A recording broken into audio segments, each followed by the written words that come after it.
up on a small farm. For me, stone walls were part parcel of life.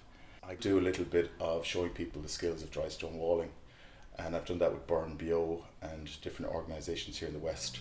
And I just have a love of stone walls, you know. Ireland has something like 400,000 kilometres of dry stone walls, 250,000 miles of stone wall, which is more than any other country in the world. You can see even now modern engineering, which relied on concrete and steel, that's not lasting as long as stone did.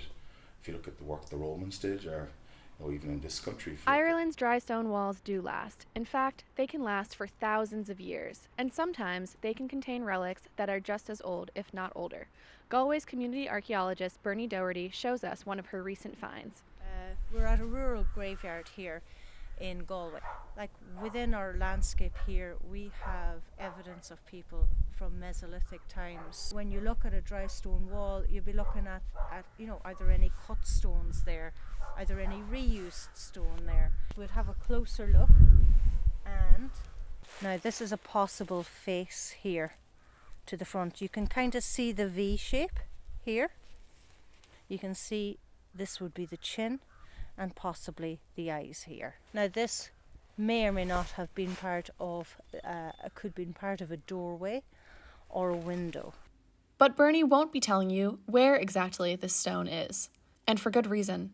Archaeological finds legally belong to the state, specifically to the National Museum of Ireland. People like to take something as a souvenir sometimes without realising what they're doing. You can see what this stone might have looked like in medieval times, and there is a prime example, also right here in County Galway. We're here in Clonfert, County Galway, and this is St Brendan's Cathedral. This is a Romanesque doorway, and it is made from sandstone. This is one of the finest examples of Romanesque architecture in Ireland, never mind in Galway. The fragment that we saw earlier may have been part of something similar to. It's just to give you an idea of what it may have been part of. When you look in closely at some of the features here, you can see animal heads, you can see people's heads, you can see lots of different figures, and the detail is amazing. That weathering is causing those features to disappear, which might be a reason why the head we saw earlier isn't very obvious. Bernie asks for anyone who finds an architectural fragment in a wall or a field to take a photo and send an email or give her a call.